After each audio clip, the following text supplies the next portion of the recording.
was young, I had 2 pair of leaves. Besides that, the pinstripes and the gray. The one I wore on Mondays and Wednesdays. While niggas flirt, I'm throwing tigers on my shirt and alligators. You wanna see the inside? Huh, I see you later. Here come the drama. Oh, that's that nigga with the fake. Wow, why you punch me in my face? Stay in your place, play your position. Here come my intuition. Go in this nigga pocket, rob him while his friends watch it, and hoes clock it. Here comes respect. His crew's your crew, or they might be next. Look at they man, big man, they never try, so we roll with them. I stole with them, I mean loyalty. Niggas bought me milks at lunch, the milks with chocolate, the cookies, butter crunch, 80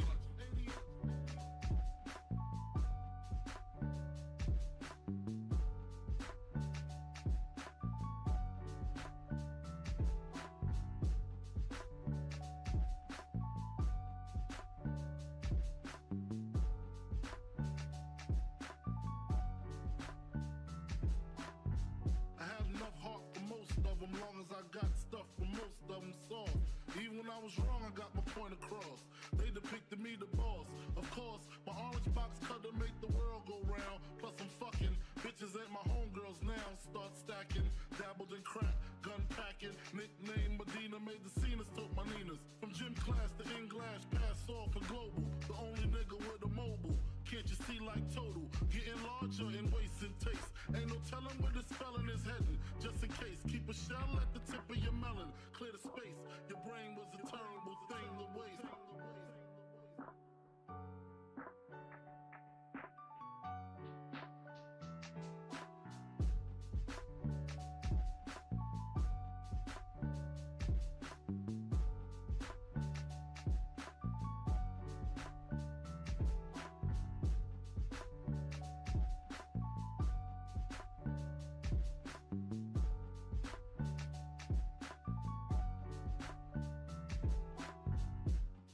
Realizing to master enterprise, and I ain't have to be in school by 10. I then began to encounter with my counterparts to how to burn the block apart. Break it down into sections.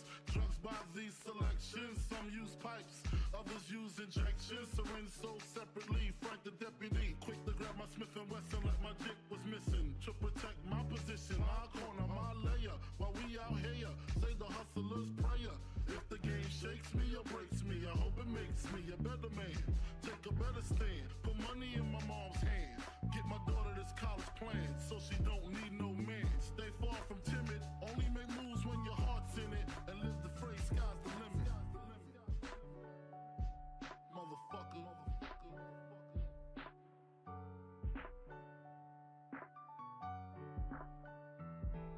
88.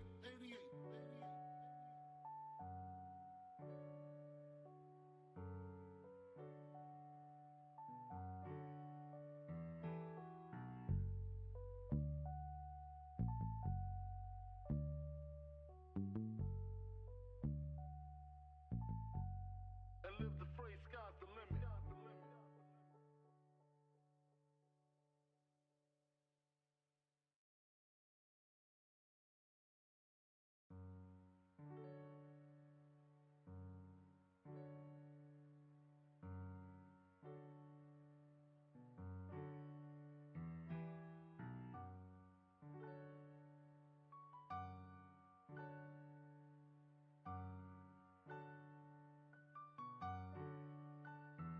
Take a better stand, put money in my mom's hand. Get my daughter this college plan, so she don't need no man. Stay far from timid, only make moves when your heart's in it. And live the phrase, sky's the limit.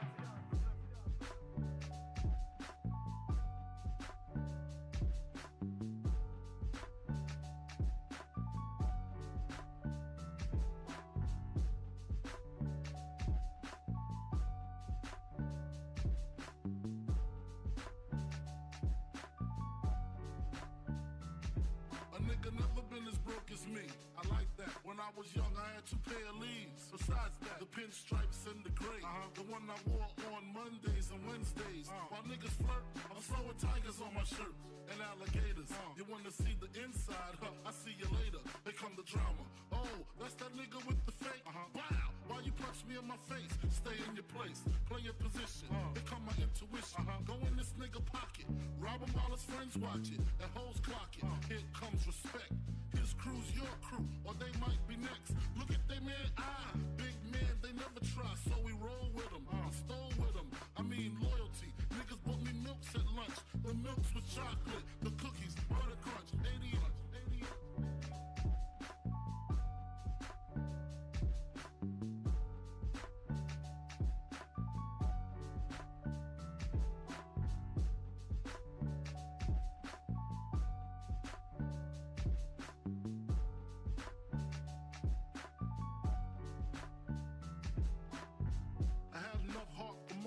Long as I got stuff for most of them soft. Even when I was wrong, I got my point across. They depicted me the boss. Of course, my orange box cutter make the world go round. Plus I'm fucking bitches ain't my homegirls now. Start stacking, dabbled in crack, gun packing. Nickname Medina, made the scenes, took my Ninas. From gym class to English, pass off for global. The only nigga with a mobile. Can't you see like total? Getting larger in waist.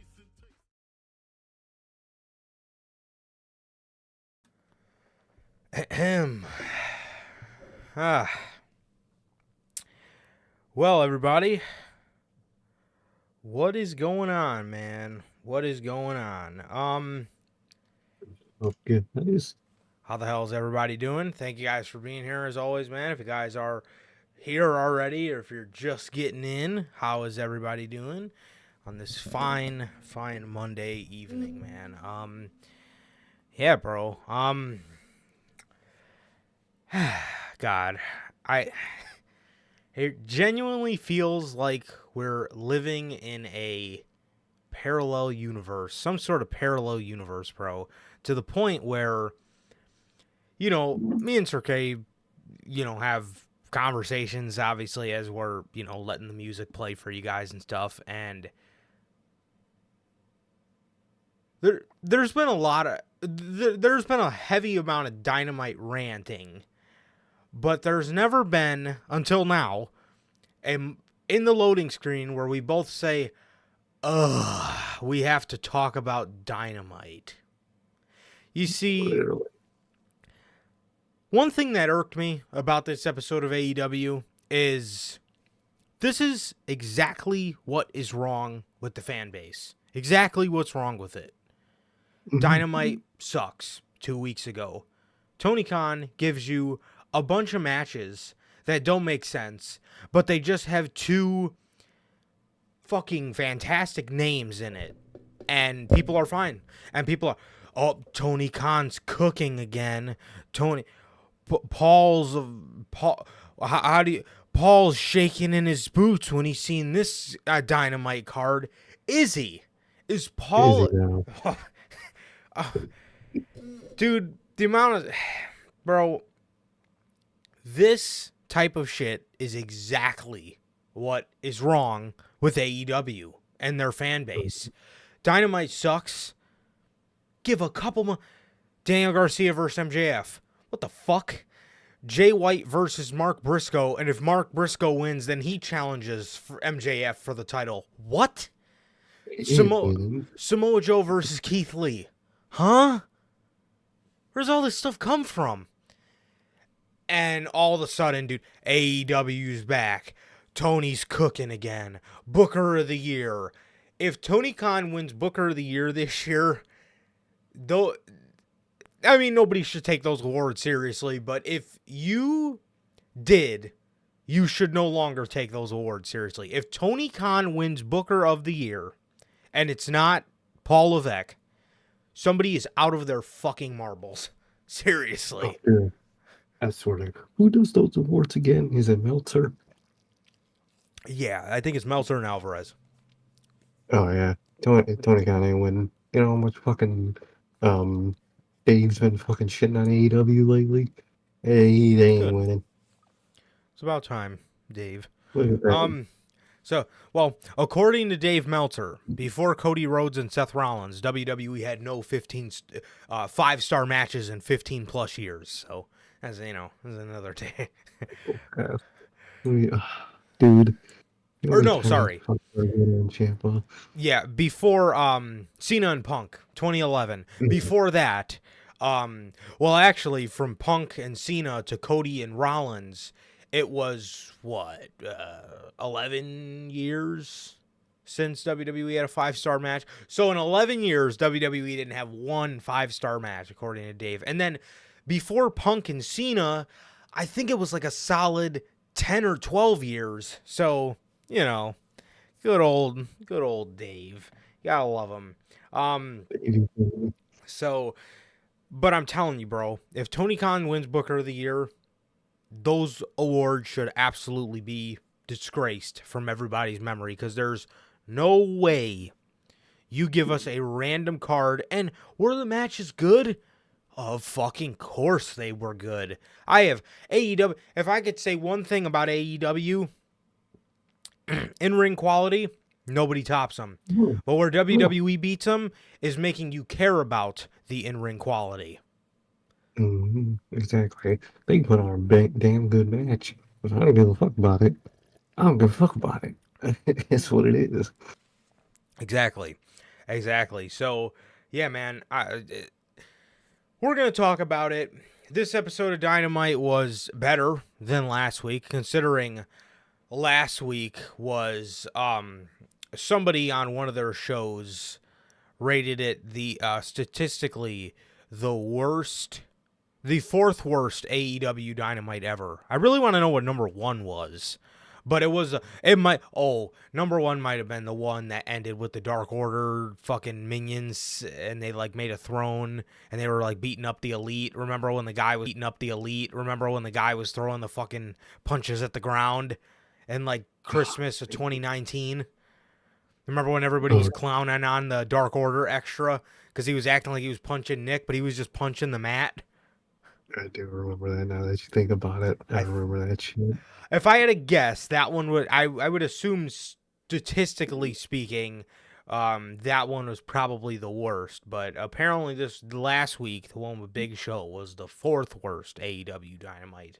But regardless, let's hop into the intro, man, and not waste any more time before we talk about AEW Dynamite, man. So what is going on, everybody? We're back with yet again another edition of the Notorious podcast, and we are back with another edition of Notorious Unscripted. I want to apologize because last week I kept saying that was episode 169, and last week was actually 168. So to give you guys a little bit of deja vu, welcome to episode 169 of the of Notorious Unscripted, man. So if this is your first time watching, you guys do not know how the show works. Every Monday we're on here after Monday Night Raw for Unscripted, and every Friday at 4 p.m. Central we are on here with the news, man.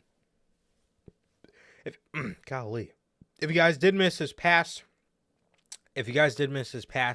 Friday's edition of the news, man, Vince McMahon sells $8 million worth of his stock in TKO. CM Punk scheduled to meet with WWE. We talked about all that good stuff. Bro. We talked about all that good stuff. The Crown Jewel review. We talked about a bunch of good shit, man. So if you guys did miss that is available for you guys on all platforms, man. That is Anchor, Spotify, Google Podcasts, Apple Podcasts, and if you want to see it first, join us right here every Friday. Oh my God. Wait a minute. No, it's not on all platforms, but it will be on all platforms right after we go live. It's been a hectic weekend. Bear with me. It literally just dawned on me. Okay, yes, I apologize. But as soon as we get off of here, it will be available for you guys on all platforms, man. Anchor, Spotify, Google Podcasts, Apple Podcasts. And if you want to see it first, join us right here every Friday at 4 p.m. Central for the news, man. Also, if you guys have not got a chance to get your hands on some of the official Notorious Heels podcast merchandise, you guys can now find this live on the merch shop. That is bonfire.com. Link is at the top of the description of this very video and in either mine or Sir K's social media pages, man. You have all 8 of these beautiful designs available on there for you guys, plus more. You got the Chicago flag design, the Uncrowned Kings of the IWC design, the base logo design, the best kept secrets of the IWC, the Riddler inspired design, the Notorious World Order design. That comes in 3 versions: the Chicago flag, like you see on your screen, classic black and white, and the Wolfpack red. You got the Notorious Grand Slam baseball logo inspired design, the scratch logo, and the only community that matters, man. All 8 of these beautiful designs, plus more, man. And speaking of the holiday season, we are around that season, man. If you guys have not got a chance to get your hands on the Christmas merch, as you see it on your screen, man, the Notorious Christmas merch, you guys can now get this. If you need something to wear like myself, if you need something to wear for the holiday season, man, look no further than to support the IWC's Best Kept Secret with our Christmas merch, man. So you can get all of this beautiful merch, the very best in the game, on bonfire.com. Link is at the top of the description of this very video, man. Also, if you guys have not got a chance to get your hands, or if you guys have not, you can't get your hands on us, but if you guys have not got a chance to know who we, if this first time watching, you guys do not know who we are here at the Notorious Heels Podcast, I am Johnny Mayhem, one half of the host of this very show, and as for the other half, we got my man Sir K here. How the hell are you, man? I'm doing good, man. I'm doing good. Just chilling out, bro. Just chilling out. Been pretty good weekend. Pretty good weekend. Pretty normal. I'm just waiting for this week, man. It's the big week. The big 2 weeks are here, basically. Starting Friday, man. So I can't wait, man. It's about to go crazy, man. It really is.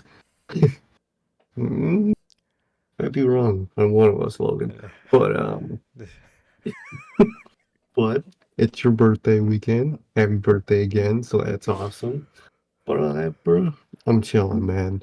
Like Durante always asks, man. How's life? How's family? Life's good.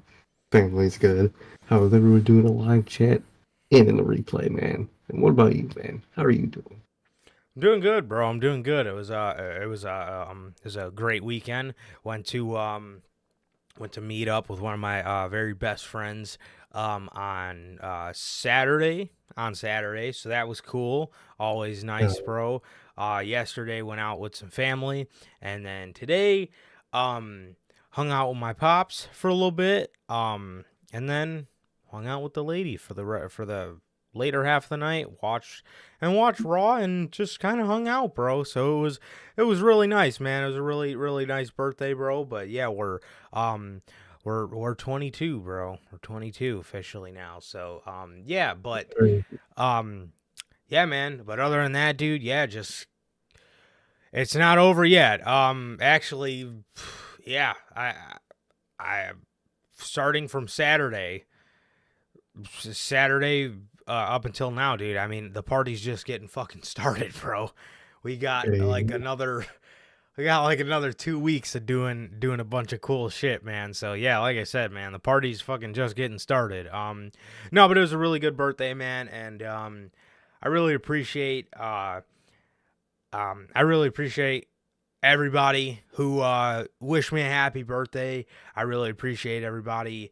I really appreciate everybody that wished me a happy birthday, and I really want to say thank you to you guys. You guys in the chat, and I want to say thank you to some of my closest personal friends, Sir K, Logan, just to name a few, and then you guys know who you are. But my family, dude, I really have a tremendous group of people in my life, and I couldn't be more thankful for them, man. My pops, everybody, just been feeling a lot of love since Saturday, man, and it's very overwhelming. It's very overwhelming, and I just I just want you guys to know that it is reciprocated, and man, like you guys make me feel so special, bro. And it's super nice, man, and I just want to say thanks to everybody that reached out and wished me a happy birthday, bro. Whether it's, like I said, personal friends, my brothers, our group of friends, man, you guys, in chat, family, everybody, man, everybody just went out of their way to make me feel so loved, man, and it's very nice, bro. It's very nice. So I just want everybody to feel the love back, because it is definitely cherished for sure. So I appreciate you guys, man. Hell yeah, dude. Hell yeah. Always. So Appreciate you, man. thank you very much, bro. Thank you very much. So yeah, man. But other than that, dude, it's nice. It's been such a nice cheat day to just drink all the fucking Pepsi in the world. Really, just a Oh, 2 liter, but this is a lot to me, I guess. But I've been running through 2 liter all day. But but yeah, man. So yeah, I have felt very loved this weekend, man, and it's very it's very humbling. So I appreciate it, and I love you guys, man. Everybody had really sweet things to say, man, and you guys are just as appreciated, man. Life wouldn't be life without you guys. It's just how it is, bro. But yeah, man, it's been good. But dude, I'm looking at my calendar right over here. And seriously, the party's just getting fucking started, man. I mean, we got a lot going on within the next 2 weekends, bro. So yeah. it's gonna be exciting. And I'm fucking here for it, bro. Let's fucking go. So Oh yeah, dude. I can't wait. yeah, man. Yeah, but other than that, bro, as Duranto has asked, I'm good. Family's good. What about you, Durante, Logan, Bell? Everybody here in the live chat, everybody here watching a part of the Replay Mafia, man. JT, JB, you guys know who you are, man. Thank you guys so much for being here as always, or thank you guys for being a part of the Replay Mafia, man. So, yeah, dude, thank you guys as always. Thank you guys as always, man. And, yeah, I really appreciate you guys, man. Really appreciate everybody. So, now what I don't appreciate is Tony Khan, because this episode of AEW Dynamite, man, like I said, dude, it was better than last week, but it's hard to be worse than last week. It really is. It's very hard to be worse than last week, and I just couldn't help but get the feeling that shit was being thrown to the wall to see what stuck. And if you were looking for a good match, it stuck. Of course it stuck. But if you were looking for a little bit of engagement, or maybe to get me to, well, I don't know, care about this, it didn't stick. It didn't stick, man. So the show opens up with MJF doing a backstage interview where Adam Cole called him, and he was telling him that he wishes that he could be there, but to defend him, but he really thinks that Samoa Joe or Max should take up Samoa Joe on his offer, and if he gives him another championship match, he'll be his bodyguard and he'll have his back, right? Max says no. Max says, I don't know what you don't get about it, but I'm not gonna do that. He tells Adam Cole he's not going to do that. And Daniel Garcia and 2.0 come up, and Max tells him, you remind me a lot of myself, but he challenges Daniel Garcia to bring out the professional wrestler in him. He asks him, he asks him if he was going to give him the best version of himself, if he was going to give him the professional wrestler Daniel Garcia, or if he was going to give him the sports entertainer. Garcia then tells him he's going to get the professional wrestler Daniel Garcia tonight, and yeah. So that was that. We're in a really weird spot with Daniel Garcia, because they broke him up with Chris Jericho, so he's not a sports entertainer anymore, right? But he still kind of acts like it. Like he's doing his dance, and I get it, because people love the dance, and he's incredibly over, right? He's incredibly over, but the way they're teasing kind of a breakup with 2.0, he's going to be a babyface. So what is exactly going to make him snap back into Red Death, Daniel Garcia, is kind of what I'm... Because I feel like that's where they want to get him.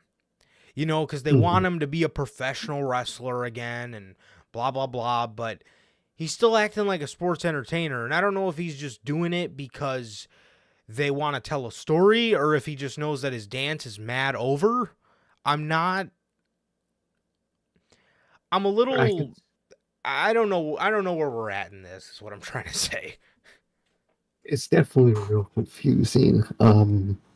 I could definitely go just he becomes, Red Death Daniel Garcia again. Or I could also see him being like, yeah, I'm a professional wrestler, but I'm also me, so I'm act like me.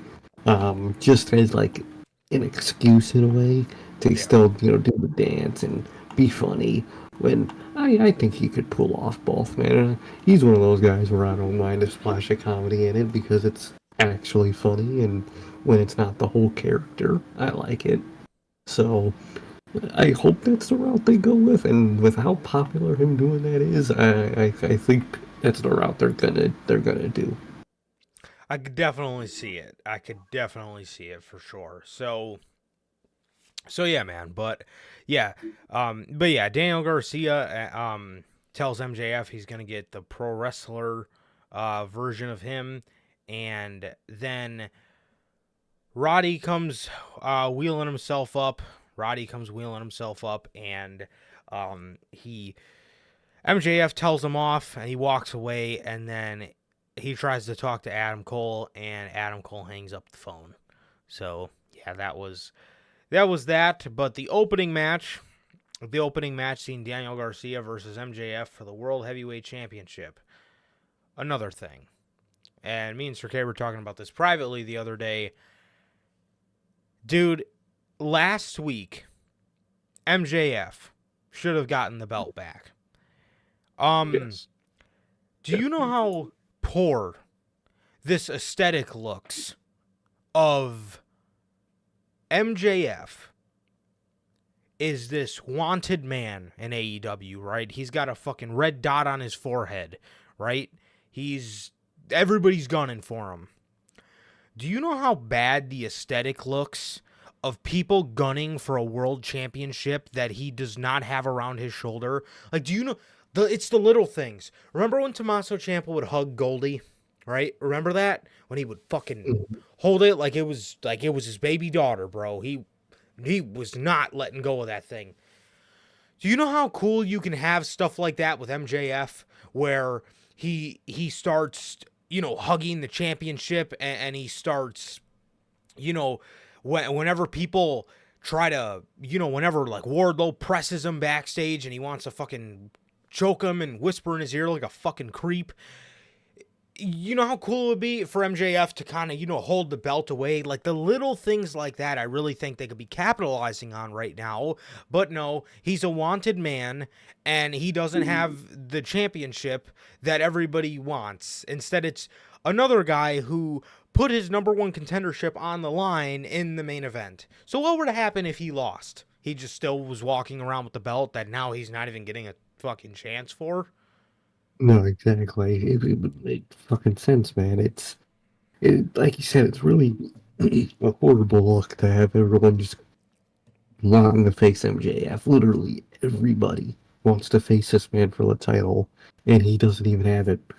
He's the champion, but he doesn't fucking have it with him. Yep. It's like, dog. What are you doing here? What do you think this does good for anybody? It doesn't. It doesn't do good for nobody. Might make you a couple jokes you might laugh at with Jay White, but I ain't laughing. MJF ain't laughing. That title certainly ain't laughing.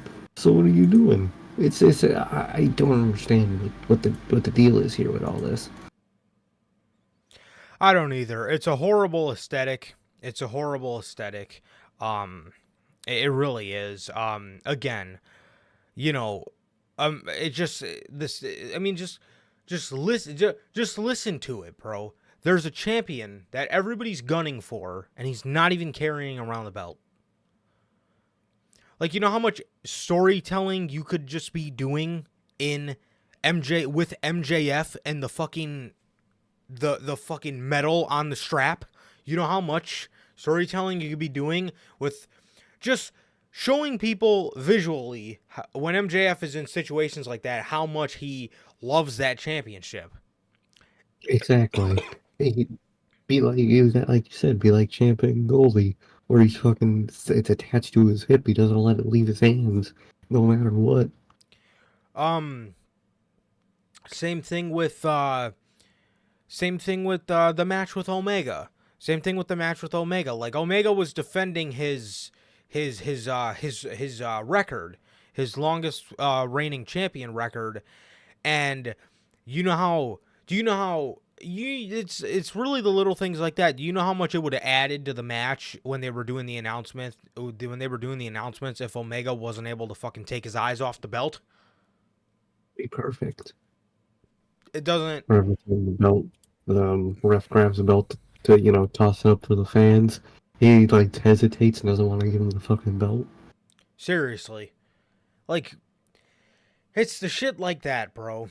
It's really the shit like that. So during the match, Daniel Garcia goes to hit his dance, but 2.0 gets involved and they, stop, or they're stopping Daniel Garcia from doing the dance. They want him to be more serious.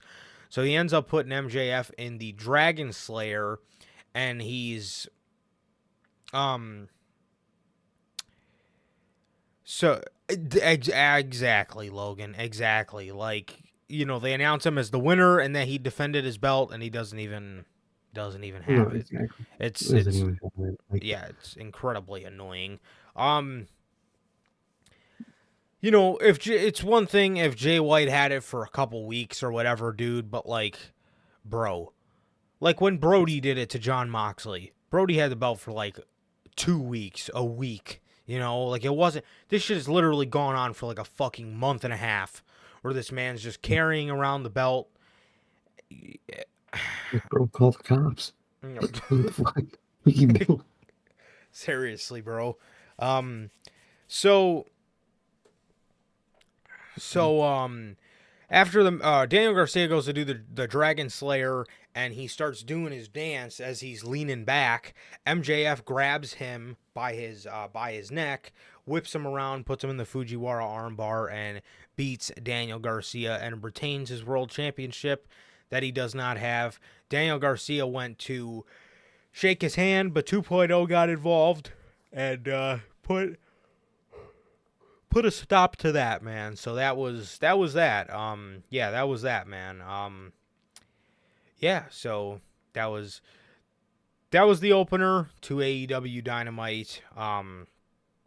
Yeah, that was the opener to AEW Dynamite, and then for the next thing on the show, they played video packages for the Mark Briscoe and Jay White match, and they talked about how he's known Jay White ever since he was coming up, cutting teeth in this business, and then they decided to announce to everybody that if Mark Briscoe wins the match, he's going to be in the main event of Full Gear.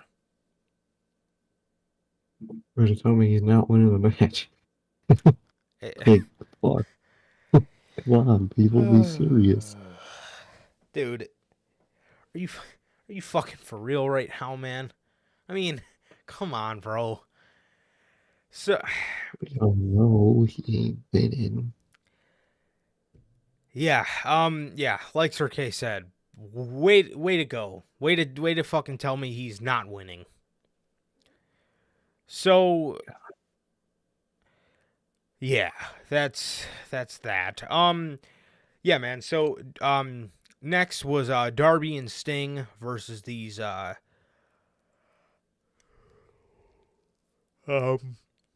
it's like a jobber tag team. I can't remember what their name was, but I see them on AEW quite a bit, actually. Yeah, Darby and Sting just kind of won a quick match, man. I think they're kind of just putting Sting in matches to almost like a farewell tour type thing. Exactly, wrestling as many cities as he can for the last time. Definitely, man, definitely. So we got a little face-to-face between Tony Storm and Hikaru Shida, and this was good. This was good. It really just kind of shows how disconnected Tony Storm is from the division in the terms of she's just so much fucking better than everybody right now, and it really shows. It really does, man, because she's, actually is interesting with a character that has a motive and whatnot. It's actually refreshing. Definitely, man, for sure. So that was cool. That was cool. After this, we got Swerve versus Pentagon. Nice, TK. Let's get Swerve injured before he faces Hangman. Good Literally. going. Look at that. Let's just risk another massive injury on them with these fucking guys. The fuck? Oh, man. This fucking Yeah. guy. You wouldn't though, So, surprisingly. yeah, surprisingly. Swerve wins. Swerve wins the match, and afterwards, Hangman comes out with a chair, chases Swerve down with it, gives him a dead eye off the ramp onto two tables, and then he gets in Swerve's face while he's knocked out cold and starts telling him, "You're a dead man." So this was really nice. That was a really nice addition. It was a pretty good match. Thankfully, Swerve didn't get hurt. Usually, when I watch me some Lucha Bros matches, I am absolutely cringing.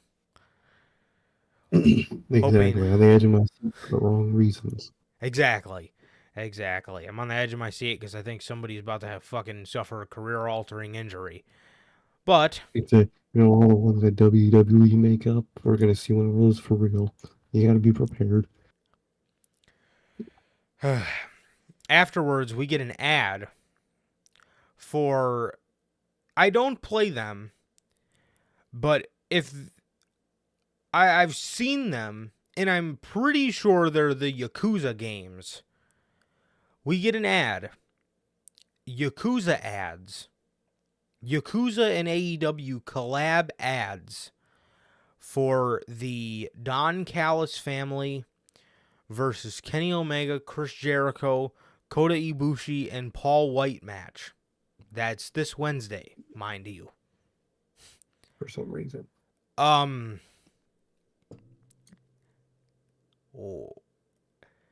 So did you put him in there for a cash grab or I don't get the Paul White. Like, if you, I keep iterating this because it's just, if you had to pick an older guy to put it all on this, why didn't you go with Mark Henry, man? Why not? Literally. You could have put fucking. You could. Oh God, what's their name? I always forget. I just forgot their name. I'm going blank. The guys that sing his song. 3-6 Mafia. 3-6 Mafia. Could have put that in the ad. Get some more eyes. You could have Mark Henry in the ad. We could have had someone that could walk in the ad. But no, I don't understand any of that. Like, I get you did the little Sega Yakuza deal with Kenny and Kota and them because they have the history in Japan over there. But this is who you get from the other side of it. Like, God, Jericho and Paul White. My dog. Like, what are you doing, man? I don't understand. Yeah, I don't get it either. So speaking of this mega team, they have a name now. Not the whole squad, just Jericho and Omega. They are the Golden Jets. I seen Jericho filed for the Jericho era trademark. And a lot of people think that he's going to join Bullet Club. No. No. No, no. Yep. I could totally say I could totally see him saying like he's gold and whatnot, and fuck me. That's what a lot of people think. I'm assuming it has, a lot to do with like, the Switchblade era type thing, the Jericho era. Or Oh, it could just mean the Jericho era. Um, just hopefully just that. yeah, unless maybe it'll maybe it's just a saying. A lot of people are speculating. Oh, a Bullet Club. So I don't know, man. But God, him, yeah. Oh my God. Please do not fucking put Chris Jericho in that group. if Um, anything, I could see that being like he kind of goes back and looks at every gimmick type of thing. oh, oh God. Well, if that's the case, I'd rather him in Bullet Club because we all know how that went with Matt Hardy, where he was just fucking shuffling through his old fucking gimmicks. I feel like I don't think he's gonna be as bad as Matt Hardy's. That one was real bad. That is true. But then again, Jericho is somebody, he says it on his show all the time, but he's avidly against like going back and doing old gimmicks. He likes, he's a heavy, I mean, everybody knows this about Chris, but he's a heavy reinventor. He hates doing the same thing twice. So, He joined the Bullet Club. dude, I don't even know how we get there. Like, that's just so stupid. Like, what? They'll find a fucking way to make something out of it. I'm scared now. Yeah, to get back at the Elite because they were ex-Bullet Club guys or something. Oh, yeah, I could see with this Young Bucks, heel turn they're teasing. I could see it going the other way where Kenny, gets the same mindset as them. Like, hey, yeah, kind of, booted, buddy. And I can see him getting salty, and he goes to the Bullet Club because that's the group they used to be in, even though the one in AEW isn't at all the group they used to be in, but it's the same name, so. Yeah. So the Golden Jets are in the back and they're talking about their street fight, and the Young Bucks come up, and they ask Kenny Omega, yeah, so what about the Elite? Why don't we just do Elite stuff? So they start bickering with them. Chris Jericho then gets involved and he says, if you guys think that you're so much better than us, then why don't we just do this at Full Gear?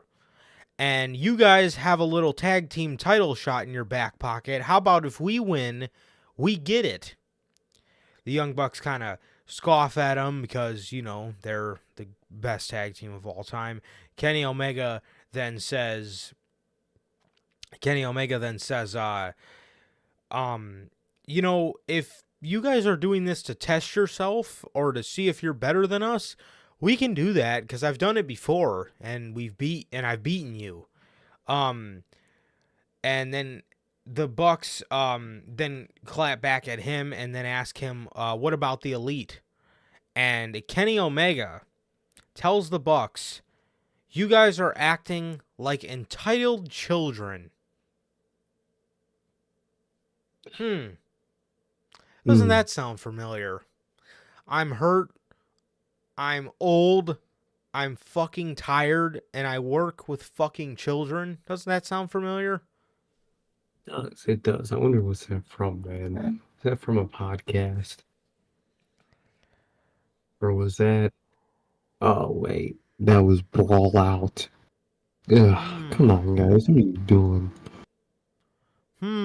Doesn't that sound like it comes from a certain scrum? Certain media scrum, man, where the Young Bucks were called fucking children. Interesting. So the Young Bucks agree, and this match is made for Full Gear. Next up, we get Samoa Joe versus Keith Lee. This is a good match. Yep. This was a good match. Would I love to have cared about it? Fuck yeah. Did I care about it at all? Fuck no. You know, Not at all. What are you doing with Keith Lee? I'm gonna ask this shit every Monday. What are you doing with Keith Lee? I mean, seriously, man, this guy is so good. He's so good, and you have him in ROH TV championship matches where if you weren't gonna have him take the title, you shouldn't have put him here at all. Because he no, lost, got choked out by Samoa Joe, just for Samoa Joe to relinquish the championship afterwards. like, dog, like, I think that would have been effective better if they were gonna, do the relinquish. If he just did it against some rando, I think that might have been even better. That's probably one of the only times where I might have preferred a fucking random nobody to get squashed in that position, because it wouldn't be Keith Lee keep taking a loss and then Samoa Joe just saying, "Yeah, I'm better than all these people and I'm better than this fucking thing, so you can take it." Like, bro, I'm glad he did it. I mean, don't look Yeah. make ROH look great, but I Yeah. don't give a fuck about that personally. Exactly. So, Yeah. like, what you had to do with the Keith Lee? Yeah, and I'm not in any means sitting here and saying, "Oh, you should have put it on Keith Lee." No, I wasn't saying that at all, because I am glad that Samoa Joe finally dropped it. But you couldn't, if you wanted somebody that mattered to make Samoa Joe look like he's actually beating somewhat names. What about Lance Archer? Yeah, like, Mind you, the guy that made his Dynamite comeback a couple weeks ago, and we haven't seen him since. Actually, we have seen him since. He's being put in a group with the righteous, and they are made to be fed to Darby Allin, Sting, and Adam Copeland. That was their first trios match. it's such a fucking Tony Khan, classic random trios guy. You finally got one that looks good together, and they're losers. Yeah. Yep. it's fucking driving me crazy. When I seen the group, I was like, oh, okay. I was like, Great.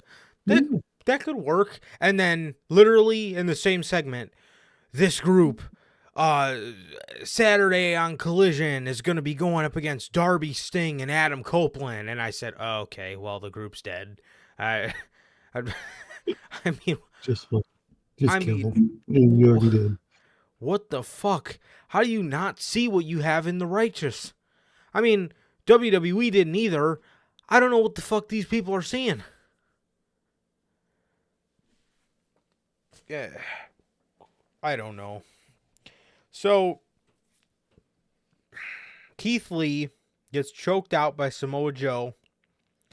Samoa Joe then gets on the mic and he says that if he is hungry, he will not have any problem getting to eat. So he says, and in order to stay hungry, I will be relinquishing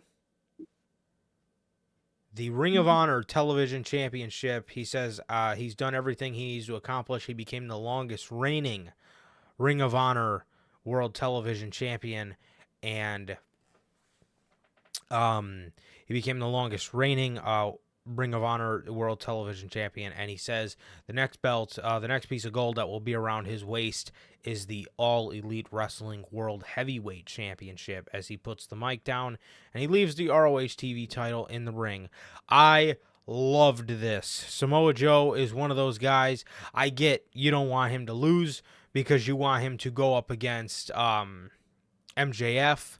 but yeah, I just don't know Keith Lee was the guy for this scenario. I don't know that was the right call. No, exactly. I think this match would have been, fine over the classic, just a good Dynamite match without that moment. But with that moment, I was just like, you couldn't have put anybody else in this spot. So they really just don't know what they're doing with Keith Lee, man. No, they don't. Not at all. Um,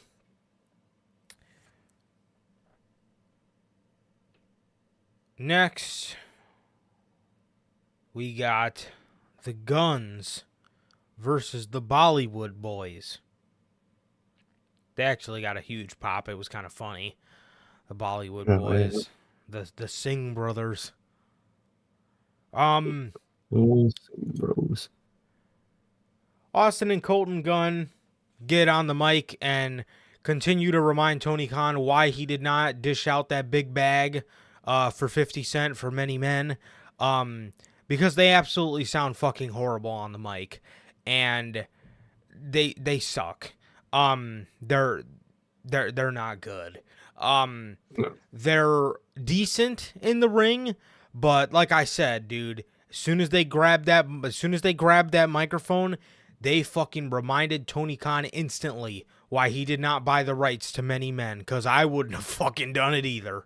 Dude, those two fucking blow on the mic, man. They're generic as generic films still are, dude. Yeah. That was the complaint we had from at the beginning. They're just two guys. That's all they are, dog. I hate to break it to you. That's all they are. And dude, it's not even really them in this case, but it's kind of just the whole group with their little catchphrases. But dude, they have a lot of stupid catchphrases, but for some reason the one that always pisses me off is "We have 2 words for you, guns up." Like, listen, I get the 2 words for you thing, because, your dad was in DX, so you got 2 words for people, you get it from your dad. Okay, cool. Guns up? That's what you say to your boys. The reason that DX said it is because we have 2 words for you, and they would do the suck it as, like, suck it, but it doesn't make sense. What do you mean we have 2 words for you, guns up? So are you boys with them then? That's what you mean by that. Dude, that shit pisses me off like nothing else. I don't know why that irks me, but dude, every time it fucking irks my soul. For me, it's Bang Bang Gang. I mean, don't get me wrong, I'm not a fan of Guns Up in any way. I think it's a fucking horrible saying for Bullet Club. I think it's a horrible saying for Bullet Club. I liked the days when the Bullet Club were running around saying "too sweet" and "it's real." That era of Bullet Club was fucking sick, but I'm not a fan of Guns Up at all. But for me, Bang Bang Gang, just, I hate it. I fucking hate the Bang Bang Gang. I wouldn't mind that one if they didn't say it 24/7, where it's damn near more of an action name than Bullet Club Gold. It's basically more of an action name. Yeah, I didn't mind it at first at all, but that was what killed it for me. Fucking They just don't stop. Jay White especially does not stop saying the Bang Bang Gang. Fucking it seems like every other word. The Bang Bang Gang. Like, dude, shut up, bro. Yeah. I get it. You're the fucking Bang Bang Gang. I get it. Can you be Bullet Club Gold for a promo? Would that kill you? Seriously. Jon Moxley cuts another promo where a lot of people seen a little bit of CM Punk references. He was talking in regards to a promo that Orange Cassidy did earlier in the show, and he said, "What am I supposed to do? Teach young Wheeler here that you can just say and do whatever you want and that there will be no repercussions and HR won't have to step in at all?" They're fucking giggling about it. Interesting. Very really interesting. Yeah, so I don't know. I personally, dude, I'm still saying there's no way the devil is CM Punk. There's no way. There's no It way. can't be, dude. It can't be. I even seen a lot of people saying that it's fucking Jack Perry. I don't get that at all either. Maybe, I mean, he's on a I quest think for people more gold. thinking that is true, but I also see many people doing that as kind of a way. It would be more of a way to spite CM Punk than anything to make him the devil. But He that did would use just real glass. exactly, and CM Punk, you ain't gonna find no glass cups in his house. But yeah, I don't I, want it to be him either. I still don't understand that argument. Like, Jack, why would you use? Why won't you? Why don't you just sell the sugar glass? It just It looks the same. it doesn't make It any looks. fucking sense. Like what? Ugh, I Okay. I don't get Anyway, it, dude. so yeah, Wardlow did a video package just talking about how he's gonna make Max's life a living hell, and he's a completely different beast now. And yeah, in due time, he's gonna make his life a living hell, and yeah, that I really don't take seriously. yeah, me neither. He's not winning shit, and he's gonna look even worse when he eventually gets to Max and he fucking He loses. loses. Yep. Exactly. Normally, I'd say something like that's okay because AEW's, he's taking a loss. And normally I would say it's okay. He's taking a loss, and he'll be just fine. Not in Wardlow's case. He's taken way too many, dude. You got to give this man a solid fucking 3 to 4 months of just good booking. And then maybe we can get to a point where we're talking about having him lose and being okay with it. But they're going to have him lose, and that's been Wardlow's whole problem to begin with, man. He just looks like a fucking loser. Exactly. He's gonna look like a loser. So you're digging yourself in a grave here. This dude's you gotta have him go. If you're doing this, he's gonna randomly go for MJF when he least expect it.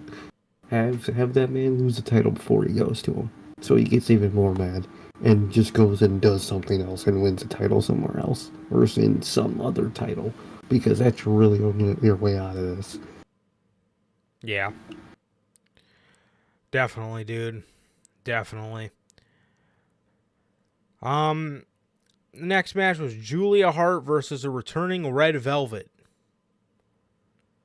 Oh, this was rough. The match itself wasn't so bad, but you know when wrestlers talk like, "Oh, I was so nervous before I walked through the curtain that nobody was going to remember who I was." Yeah, I think they remembered. That's it's kind of what happened to Red Velvet here. I heard her music, and I was like, "Oh shit, it's Red Velvet!" And I looked out into the crowd. Everybody was just like, Damn. Yeah. I was like, "Damn." Well, either they don't fucking like Red Velvet or they fucking completely forgot who the hell she was. Yeah, Literally. that's gotta suck. I felt bad for her for sure. Julia Hart Yeah, wins it the really match. sucks. Yeah, for sure, man. Julia Hart wins the match. It goes to attack Red Velvet. Sky Blue comes out and stares at Julia Hart. Then Chris Statlander comes out and stares at her too. Mind you, is the TBS champion, and they just have a weird stare off, and Julia Hart walks off, and that was it. And I love her too. The fuck, she ain't doing shit with that fucking thing. Oh yeah, but according to Tony Khan, if you're not the TNT champion, you gotta have a 9-month reign at the very least with that championship. It's got to be 9 months because people used to appreciate that with the AEW World Heavyweight Championship, and and it always looked prestigious because there has never really been 2 short reigns, at least I mean, injuries, those ones don't really count, but, anybody that's had the championship or suspensions, anybody that's had the championship has held it for a decent chunk of time. At least all the planned champions have held it for a decent chunk of time. And, Tony Khan's just in that mindset, dude, of, if you can have a long championship reign, it's going to be fire. But what he doesn't understand is you give it to some people, dude, and I'm not saying that Stat is bad, but the booking of her is just she just constantly just loves all the babyface women, just helps them, and then feuds with random heels. It's like, dude, you did not need another. I'm sorry, you did not need another fucking mid-card women's championship, man. You didn't. You barely. It's pointless.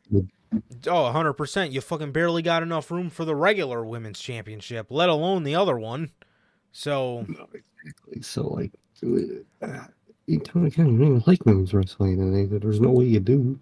So it's like, why do you have this title, man? I really don't know. Why do you keep putting it on people that are just walk around with it? That's all I do. Walk around and have random matches. Seriously, bro. But yeah, man. So the next match is, the next segment is RJ City announcing that AEW has signed Mariah May.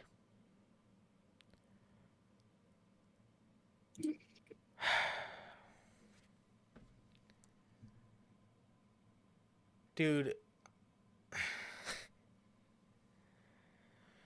you announce her in a backstage segment, and she talks about she's here because Tony Storm's here. She went to Japan because Tony went to Japan, and now she's here because Tony's here.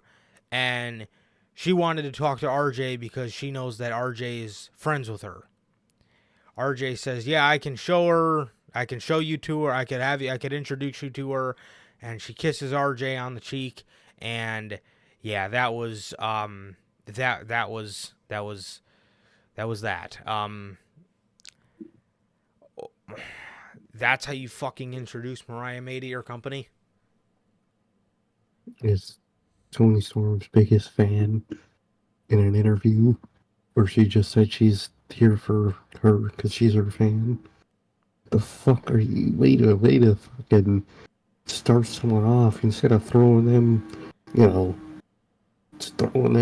to, great heights. You just toss them in your hand, fall right on the ground already. The fuck? Seriously, bro.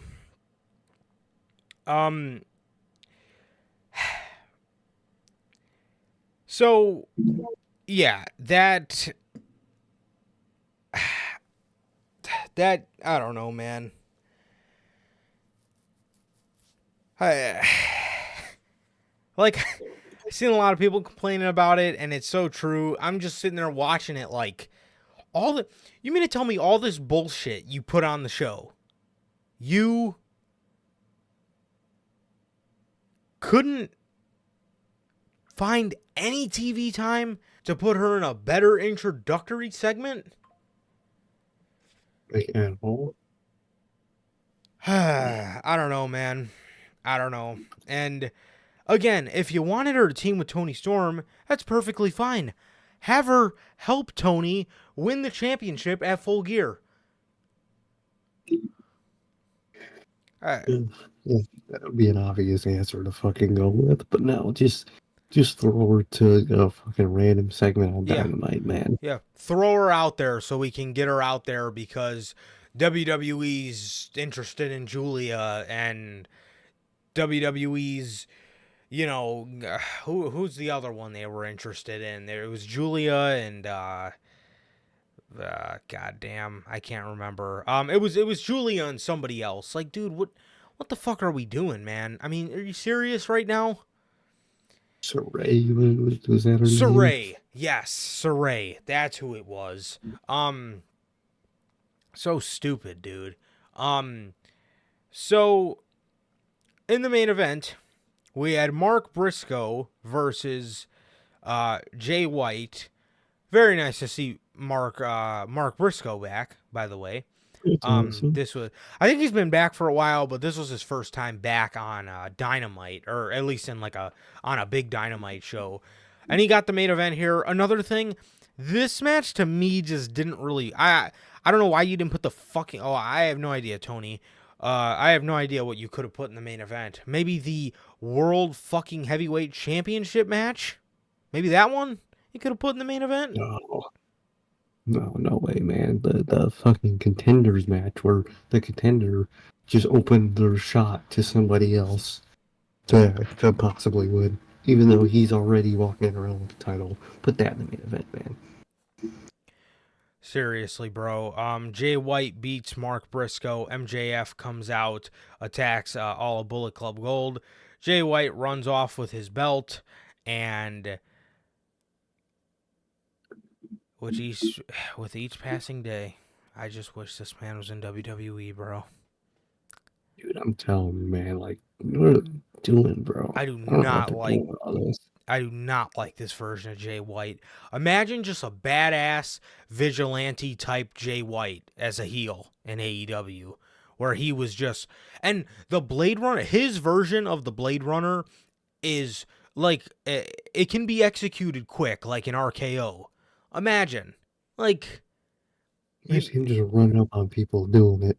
Like, bro, it would go nuts, bro. No, but we get this fucking dorky ass comedy, which I don't mind a little bit of comedy. Look at Daniel Garcia.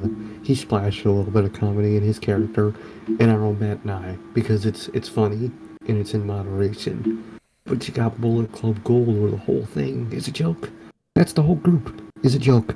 And it's not funny. It's not a funny one either. It's an overplayed ass unfunny joke.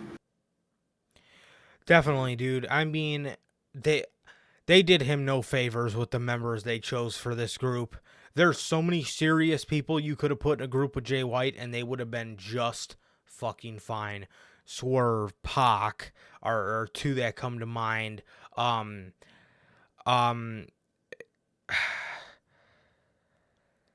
God, I mean, so many people. Daniel Garcia. There's so many serious people you could have put in here that could have made Bullet Club a very feared group. But other than that, I said it from the get-go, I wouldn't have minded at all seeing Jay White. I wouldn't have minded at all seeing Jay White as just a solo heel coming into AEW. So MJF attacked Bullet Club Gold. He talked about how after he had a very serious tone. He had a very serious tone in his voice, a lot better than taking a clean pin last week. He told Jay White how he's tired of his games and that it is going to come to an end soon at Full Gear. And I am just about as tired of it as he is, bro. So after MJF gets done cutting his promo, we go back to the backstage area, and AEW made no sense with something Excalibur said, but looking past that, they're attacking the Acclaimed, and it's 4 guys, and this time they're not in fully covered up masks. Now we can see that it's 4 white guys. It's 4 white guys, and they're beating up the Acclaimed. This time the first time you couldn't see shit. They had just had complete, no holes at all in their mask. But this time they had shiesties, so you could see like their eyes. And it's 4 white dudes, if that helps, I guess, figure out who the hell these guys could be.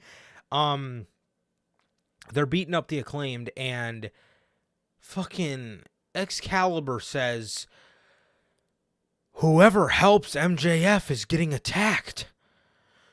So the first guy that got attacked, how did he help MJ? How did Jay White help MJF exactly? I was gonna say, wasn't it fucking Bullet Club Gold that got attacked first? Yeah. They're his ops. Yeah. What are you talking about? Like, yeah, maybe now, But what do you mean everybody that's helped MJF is getting attacked? Dude. It better be. Because all the other options suck. So, it fucking better be. Seriously, bro. If it's four guys and the devil, I could see Roddy, Kyle, Bennett, Taven, and then the devil be Cole. Yeah. I could see I that. can see that. They're attacking the Acclaimed. They throw Anthony Bowens through real glass in the most fake office I've ever seen. God, who would Punk be with? Fuck. Well, there's two white guys we know. FTR. Ace Steel, Paul Levesque, Shawn Michaels. Larry. Probably Undertaker getting his lick. Maybe Undertaker and John Cena trying to get their lick back on Tony Khan for what he said about them being on shows. Could be. I don't know. But thing is, there was that big ass one of them, and I don't think none of the Kingdom built like that one motherfucker was. So I really think for right now, those guys are just stand-ins. I really think they're retribution in this group, as they're just having stand-ins until the real ones show up. Because one of them was like swole as shit. It looked like Brian Cage on that bitch. And I was like, ain't no way his ass in this group. So they just using some stand-ins. Definitely, bro. Definitely. But yeah, I don't know. I don't know what's going on here, man. So they threw Anthony Bowens into the glass, into the like I said, the fakest glass office I've ever seen in my entire life. And after that got done, we go to a shot of the devil, and he looks up at the screen, and it cuts off, and it goes back to MJF as he runs to the backstage area to go check on the Acclaimed, man. So that was that, dude. That was that.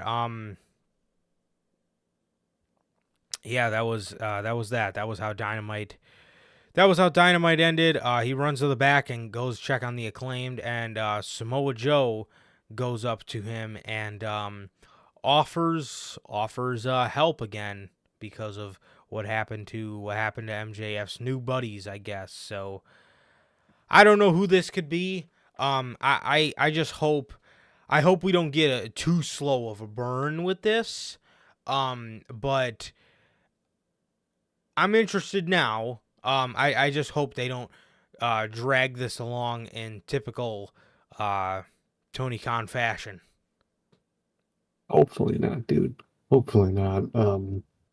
Hopefully they do this at a good pace and whatnot. But if it is Adam Cole and if he is injured for a little bit, it is gonna have to drag to some extent. So that's its own thing. But to be honest, we'll see how long it drags. If it does start like dragging on, it's definitely Adam Cole. But if they're about to reveal it at any moment, it either is Adam Cole or it's just somebody random, and I'm scared for that outcome.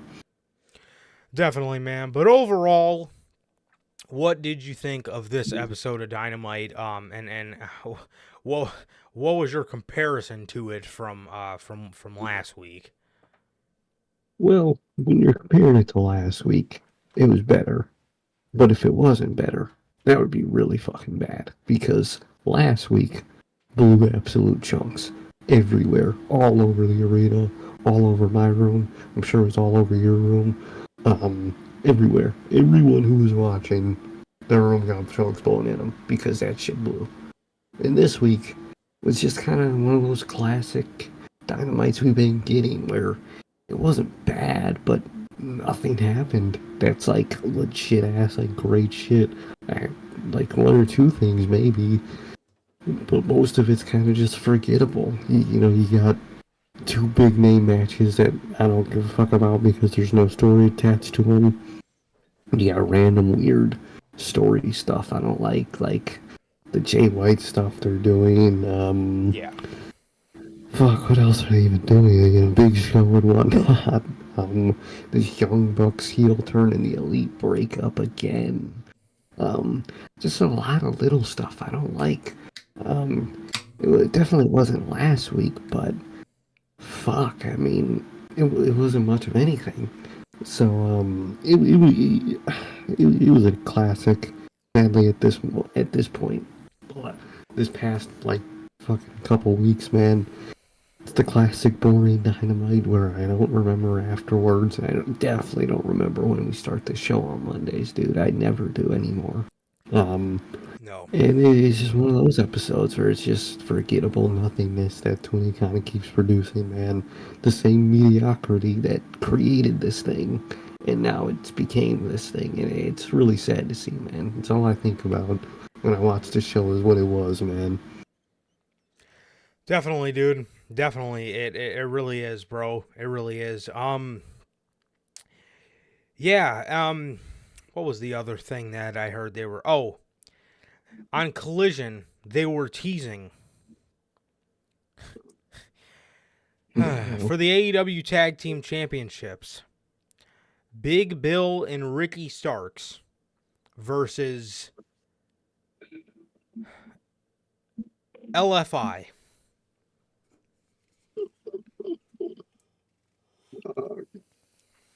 What are y'all doing, bro? That sounds like ass. Sounds like gift, bro. What the fuck? Ugh. Dude. Oh, man. I don't know, man. So that was AEW. That was AEW this week. Yeah, Collision. Collision for me was a skippable episode, as it normally is, but yeah, it's yeah, skippable now, to say the least.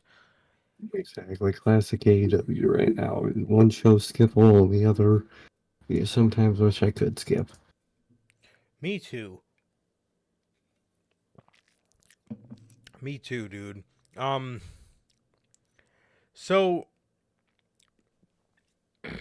SmackDown, a couple interesting things happened on SmackDown this week. Kyrie pretty much declared herself in Damage Control. Yeah. They threw a really cool little Easter egg out there, or a little Easter egg back to the hugger. So she had asked Bayley for a hug, and Bayley said, "No, I don't do that anymore. I don't hug anymore." So it was a cool little callback to the hugger. But so Bianca came out, talked about how there's a lot of people that don't like Damage Control. She brought out Charlotte. She said there's also somebody else that doesn't like Damage Control as well, and she called out Asuka. And then at the end of the show, they were in a 6-on-6, a 3-on-3. They were in a six-person tag team match, and Asuka ended up turning on Bianca Belair's team. And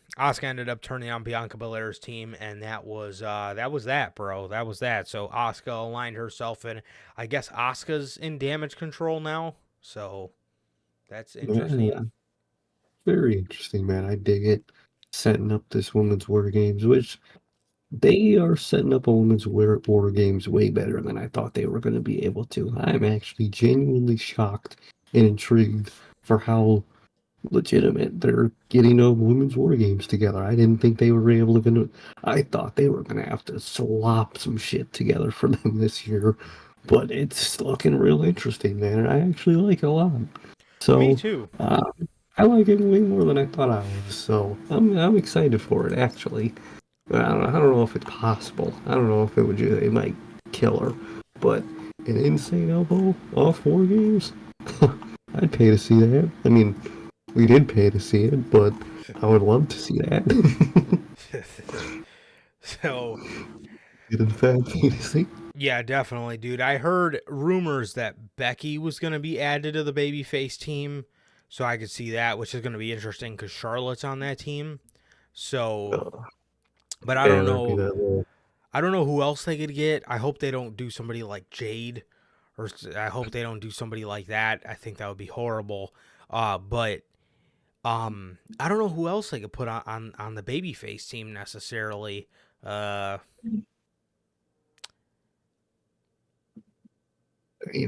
Yeah, I can tell you. I don't think they got many names put in that team. The yeah, heel team's stacked, but the babyface team ain't looking so hot. yeah. No, yeah, not at all. Not at all. So,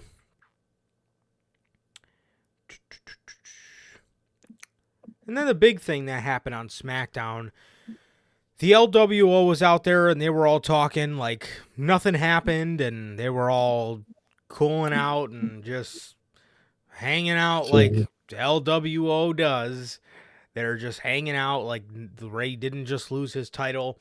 Carlito ended up coming out there and he told Ray, "Hey man, are we not going to talk about it?" And then Ray was like, "Talk about what?" And he was like, "Are we not going to talk about why you're not the U.S. champion anymore?" And he told him, "This is because of him." And he pointed at Santos and he said he left those brass knuckles on the ring, on the apron on purpose. Santos gets pissed. He goes to charge. He goes to lunge at Carlito. He goes to lunge at him, and everybody starts holding him back. Santos is getting pissed. He walks off through the crowd, and that should have been the last we've seen of Santos Escobar for that night. That's not what happened. Carlito then ends up facing Bobby Lashley. It was his first match back, and the Street Profits get involved. So Ray comes out there, and the rest of the LWO come out there. He ends up losing the match. Carlito. Santos is then standing on the ring apron watching Bobby and the Street Profits beat the shit out of Carlito, and he's not even doing anything. He's just standing there with this pissed off look on his face, and Ray then comes out there and he gets in the ring, and he comes in with a chair, and the rest of them back off, and he gets in Santos' face. He asks him why he didn't help. Santos starts yelling at him, and he pushes Santos. He goes to check on Carlito, and Santos hits him, and he instantly feels bad. So Ray gets up, and he was it? Yeah. So Ray gets up and he hits him back, and then Santos then takes him out again. And then when he gets up, him and Ray kind of hugged and they apologized. They said they were sorry to each other. And then Santos fucking backed him up and ran him into the ring apron, or into the not the ring apron, the ring post. He ran him into the ring post. Then Ray got his leg stuck in between the steel steps and the ring post, and Santos kicks it, and he walks away as he's telling Ray, this should have been me and you. This was supposed to be about me and you. Blah blah blah. And Santos is officially heel, and I don't know why. It was eventually gonna. It almost seemed like he didn't want to turn on him. yeah, I don't get what they're doing here, because I thought, I always assumed from the beginning when he would turn on him, it would be, his faction, the people who came up through NXT with that would be with him when he turns, but now it's kind of just him, and it's weird because he was hesitant to do it, and we don't know why, and it's weird, man. Like Logan said, definitely think it's rushed. I think they definitely rushed it, but I really don't understand what the goal here is. Me neither. And I don't understand why he's not gonna be with Legado. I seen a lot of people saying, "Oh, they need to put him with Los Lotharios."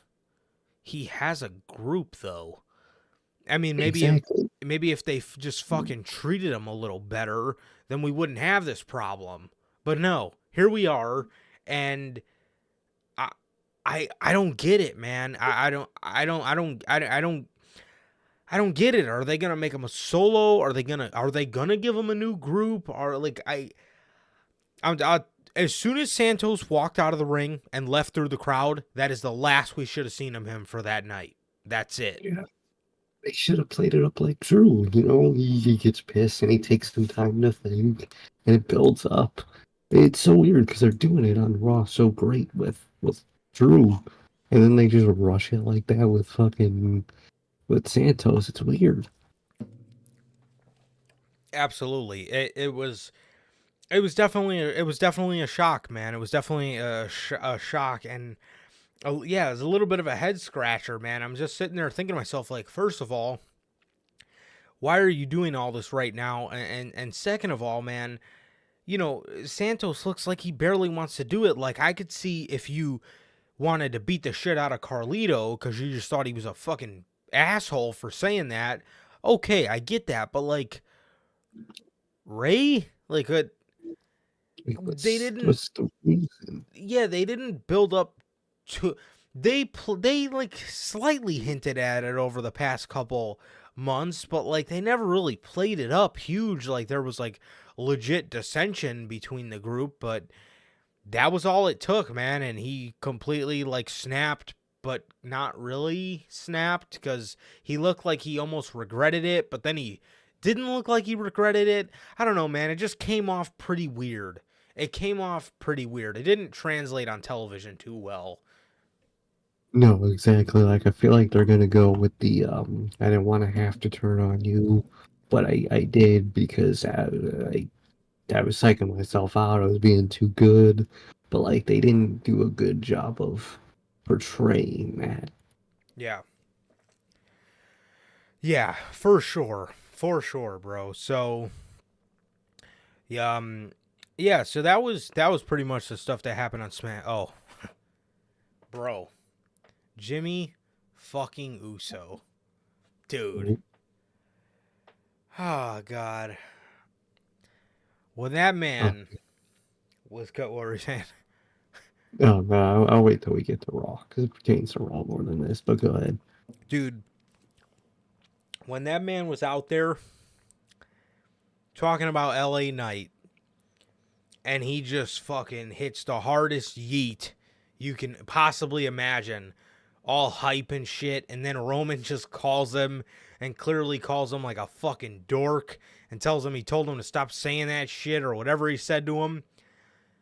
Bro, the way he said no yeet and fucking looked into the camera, dude, that man Jimmy Uso is fucking hilarious. He is fucking hilarious, man. Oh, truly, man, that shit killed me. That shit was phenomenal. Bro, oh man. Yeah, that god, that was so fucking funny, man. That was so funny.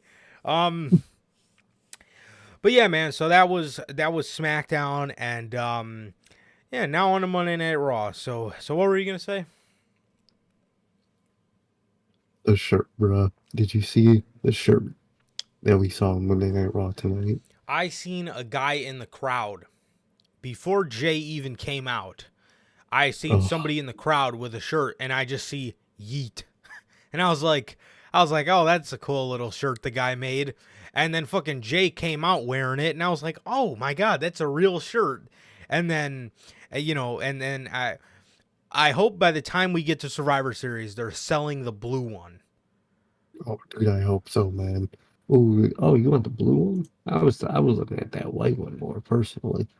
Yeah, Oh wait, never mind. I can't really wear white shirts like that. me neither. I'm Fuck. always super cautious wearing white shirts cuz I always Yeah, think I'm going to spill something on it. that is true, dude. That is true. I would have to go with the blue. Well, the blue looks nice anyway, but I got a cap on them. I have to. Me too. And I hope they have I really hope they have I really hope they have the blue one at Survivor Series. So, I really hope they do. me too cuz that's a must get. Oh yeah. So Monday Night Raw opens up with Cody Rhodes. He's introducing the team for War Games. And he announces Jay, he announces Sammy, he announces Seth. Him and Seth have a weird little standoff. Which actually later in the night, Cody went up to Seth and he told him, "Look, dude, you can hate me for 364 days out of the year, but for this one night, for War Games, I need you to be on the same page as me." And Seth said, "Yeah, you got me. You got me for that day. We're good. Yeah. The day of War Games, we're good." I love how I love their progression on television, and I like hearing about their progression in real life too. I like hearing about, how these guys hated each other. They almost fought when Cody first came back. And then this year for Cody's birthday, you hear, Seth, they all had to work a live event on his birthday and Seth bought a cake for him. And I love hearing about that kind of stuff. It's really cool. It's really cool. Definitely. I love that type of shit, man. Good to see the good side of backstage relationships that were sour at one point. Exactly. So, and those guys didn't go on any media But scrums and explode on each other. I digress. So, um, the Judgment Day then come out. Oh my God, dude, did you see everybody saying that JD was making a reference towards Cody with his jacket? what? Like he hasn't worn that jacket since NXT. Like what the fuck? Look, dude, I saw the farthest reach take on Twitter. And when we get to Nakamura stuff, oh my God. That's got to have been the hardest reach I've ever seen. I can't wait to tell you. I've seen a couple bad ones on the Nakamura thing. I have my own. I have a feeling I know who he's talking about, man. I have a feeling I know who he's talking about, man. When he's talking about "you're not my problem" or something like that, or something. We'll get to it though. But Cody starts telling the Judgment Day, "So who calls the shots around here, Damian?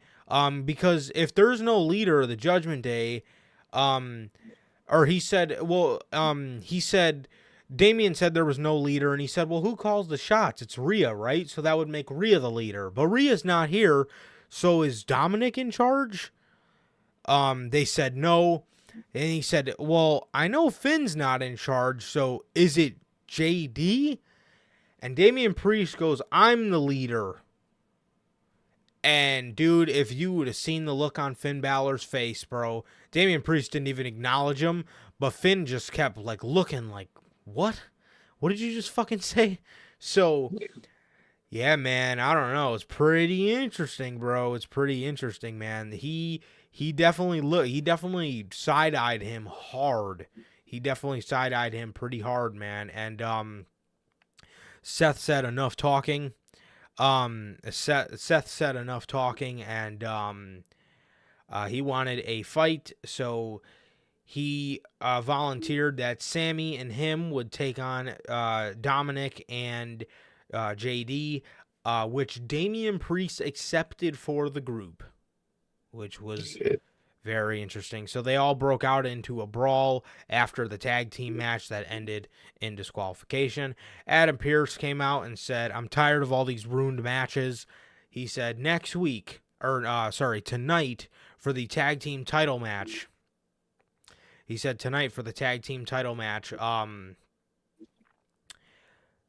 You guys are not just banned from ringside, you're banned from the arena. He said everybody in the War Games match is not just banned from ringside, they're banned from the arena. So Yeah. You got to go home early. Yeah. After this, Rhea Ripley went out there to defend the Judgment Day, but then Zoe Stark came out and they had a little promo battle, and that was that. we then would get a segment between Seth. It started with Seth walking through the back, and Drew McIntyre appears out of the darkness like he's fucking Batman, and he goes up to Seth and he tells him. He said, "Hey man, a couple weeks ago you told me if I were to lose this match, I would have nobody to blame but myself, and you were right." He said, "I now know what I got to do." And I've been waiting to give you this for a really long time. And I've been waiting to give you this since Crown Jewel. And he extends his hand. He shakes Seth's hand and he said, "So I guess I just go back to the drawing board now and I work my." He says I have to work my arse off until I can get another championship match. So I guess I'll see you then. And Seth said okay, and he said he knows he can do it. And yeah, that was that, bro. So that was a pretty cool segment, and boy, did we not know what we had coming. Shit. Also, we got a cool little video package talking about Tegan Nox and her injuries. There's Papa Mark at his finest. He was there was clips in there of Triple H like giving her pep talks while she's like sitting there crying while the fucking doctor's looking at her knee and shit. Like fucking good old Triple H. God, I love that man. It's fucking hilarious, man. Papa Mark is back.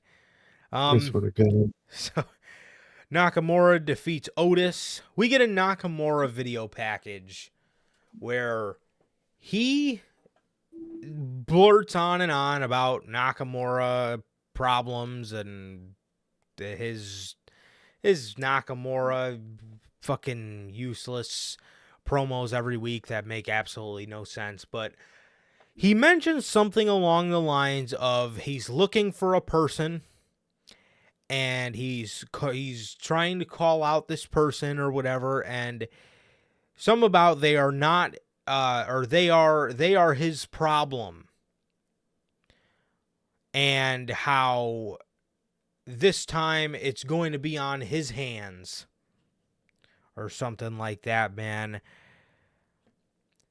Well, yeah, because if it is CM Punk, then yeah, Tony Khan could pull the old he's your problem now, so he might be Nakamura's problem. They're totally gonna fucking make that goddamn joke when he debuts. Oh, good lord. Dog. First of all, another week where I'm just thinking, you're gonna debut CM Punk against Nakamura? But I digress, I'm slowly getting over it, but not really. But, dude, the biggest reach I've ever seen. So, during that fucking promo, Nakamura, you could see half of his fist clenched like this, apparently. Or just like a clenched fist. And this CM Punk mark goes, I might be reaching here, but Nakamura's clenched fist looks like something familiar. And the image he put next to it was Punk's, holding lightning logo, where it's his fist holding lightning. Dog.